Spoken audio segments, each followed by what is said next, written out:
లెక్కల్ని విమర్శించినటువంటి పరిస్థితి కనిపిస్తుంది. చాలా తేలిగ్గా చేసేశారు.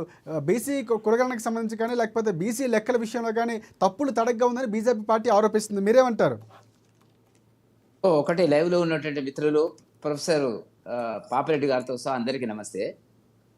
ఒకటి రాజశేఖర్ గారు బీసీ సామాజిక వర్గానికి రావాల్సినటువంటి హక్కులన్నీ కూడా రావాలని భారతీయ జనతా పార్టీ మనసా భాష కోరుకుంటున్నటువంటిది. తెలంగాణ రాష్ట్రంలో గౌరవ ప్రధానమంత్రి గారు మొన్న జరిగినటువంటి అసెంబ్లీ ఎన్నికల్లో మేము అధికారంలోకి వస్తే బీసీ ముఖ్యమంత్రి చేస్తాము అనేటువంటి చెప్పేటువంటి దమ్ము ధైర్యం ఉన్నటువంటిది భారతీయ జనతా పార్టీకి. కాంగ్రెస్ ఇప్పుడు మిత్రులు అంటున్నారు 75 సంవత్సరాలుగా అన్యాయం జరిగిందని. 75 సంవత్సరాల లోపల 55 సంవత్సరాలు ఈ దేశాన్ని ఈ రాష్ట్రాన్ని పాలించింది కాంగ్రెసు. ఎందుకు చేయలేదు అనేటువంటిది సమాధానం వాళ్ళు చెప్పాలా. ఇక టీఆర్ఎస్ ఎట్లాగూ చేయదు, మీది వాళ్ళది కలిపి బీసీలకు అన్యాయం చేసిందే ఈ రెండు పార్టీలు. ఇవాళ కూడా మాట్లాడుతున్నాను. మొదటి 10 స్థానాల లోపల ఎంతమంది బీసీలు ప్రొజెక్ట్ చేసారో చెప్పమనండి. 7 రెడ్డిలు ఉంటారు, ఎస్సీలు వెతకాలా, బీసీలను ఒకరిద్దరిని వెతకాలా. మీరు ఎందుకు ఇంప్లిమెంట్ చేయలేదు? ఇప్పుడు మీ క్యాబినెట్ మీరు ఎన్నికల కోసం, స్థానిక సంస్థల ఎన్నికల కోసం మీరు నాటకాలు, డ్రామాలు, రకరకాల విన్యాసాలు చేస్తున్నమాట వాస్తవం. మీకు చిత్తశుద్ధి లేదు. బీసీల అభివృద్ధి మీద చిత్తశుద్ధి కాంగ్రెస్కి ఏనాడు లేదు. అది తెలంగాణలో రెడ్డి డామినేటెడ్ పార్టీ, రెడ్డిల కేంద్రంగా పనిచేస్తుంది. దాంట్లో స్పష్టంగా ఉన్నది. ఎంతమంది ఇప్పటికైనా ఒక బీసీ ముఖ్యమంత్రిని చేసిన వాళ్ళు 75 సంవత్సరాల్లో వాళ్ళకి అవకాశాలు వచ్చినాయి కదా. మధ్యలో టీడీపీ ఒక 10-12 సంవత్సరాలు, వీళ్ళ 10-20 అంటే 50 సంవత్సరాలు ఇచ్చారు కదా. ఎందుకు చేయలేదని అడుగుతున్నాను. వాళ్ళు చేసేటువంటి కార్యక్రమాలలో బీసీల పట్ల చిత్తశుద్ధి లేకుండా ఇవాళ ఓట్ల కోసం, సీట్ల కోసం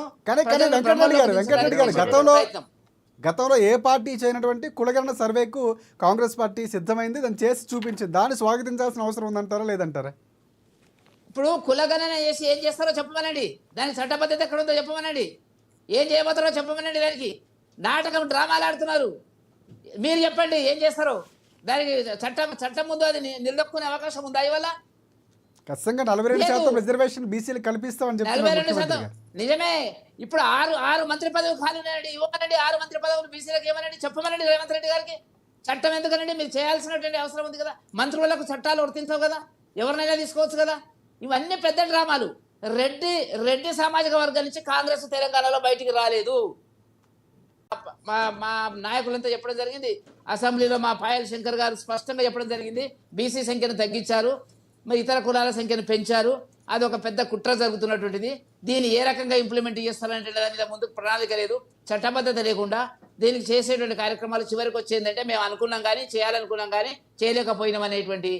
ఏ రకంగా అయితే రేవంత్ రెడ్డి గారు 1 సంవత్సర కాలంలో చేసినటువంటి వివిధ స్కీములు విఫలమైనయో, ఆరంభ శూరత్వమో అన్నీ అంతే. ఏది ఫుల్ ఫ్లెడ్జ్గా పోలే. ఒక్కటే ఒక బస్సు మహిళలకు సంబంధించిన.